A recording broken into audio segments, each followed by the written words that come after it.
大家好，瞓覺說故事時間又到啦，又要講翻嗰個動物國的互助記。動物國度互助記。動物國度啊，互助記啊，今日講第7章。上一次咧講到咧，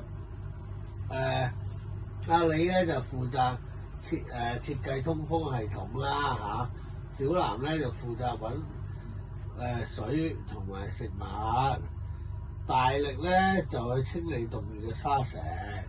上一集講到咧，佢哋嗰度乾旱啊，嗰個沙漠嗰度。好啦，繼續落去啦，第7章啦，地下避風港。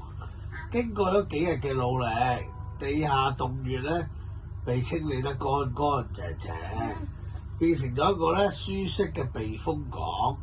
黃沙城啊，唔係沙漠啊，黃沙城嘅動物咧都搬晒入去呢個地下洞穴裏邊，暫時咧脫離咗呢個沙塵暴嘅威脅。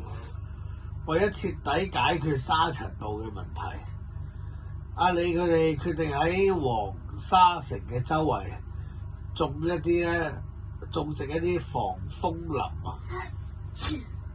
哇！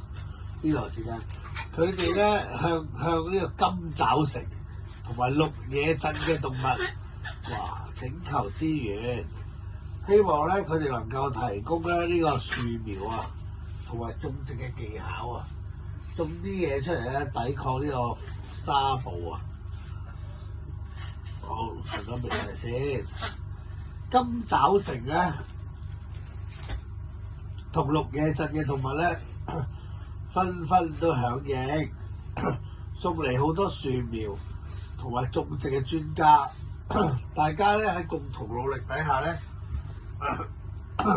黃沙城咧嘅周圍咧嘅防風林啊，逐漸形成啊，有效地咧阻擋住呢個沙塵暴嘅襲擊。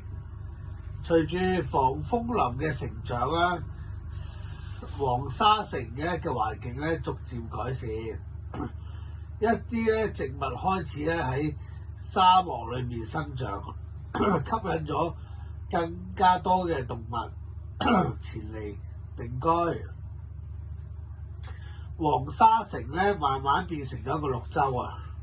咩綠洲啊？綠洲即係綠油油嘅一個地方咯。以前係沙漠係黃色啊，咪黃沙咯。綠洲啊，真係好有生氣啊！啲生命好好咯，綠洲。即係綠野草地咁樣。係啊，係啦，係咁嘅意思。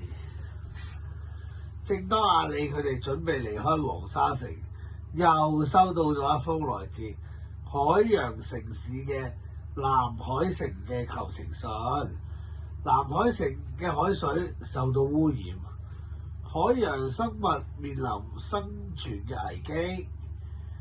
阿李、小南同大力告別咗黃沙城嘅動物們之後，踏上咗前往南海城嘅旅程。佢哋決心幫忙南海城嘅動物，要令到佢哋恢復海洋嘅清潔。第7章，南海城的污染，應該係第8章。第8章先啱，南海城的污染。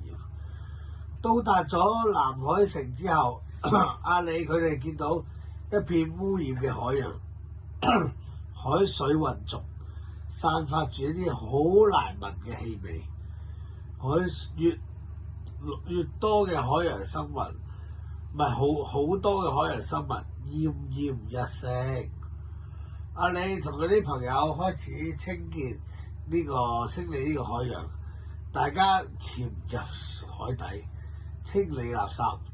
阿李咧就負責研究淨化呢個海水嘅方法，小南咧就喺空中度巡邏觀察呢個污染嘅來源。睇下你同啲朋友帶領下海南城嘅動物們咧，都加入咗清理海洋嘅行列。佢哋互相幫助，共同努力，最終咧恢復咗海洋嘅清潔。南海城又恢復咗美麗啦。海洋生物佢哋咧，亦都過住啲好快幸福嘅生活。你同嗰啲朋友繼續喺動物國度裏面旅行，幫助更加多嘅動物，傳播互助友愛嘅精神。呢個故事咧就話俾孩子們聽，團結互助可以克服任何困難。愛護環境係每個人嘅責任。通過互相幫忙，我哋可以令到世界變得更加美好啦。好啦，又要瞓覺啦。希望所有小孩子都有一個愉快嘅一天。Good night。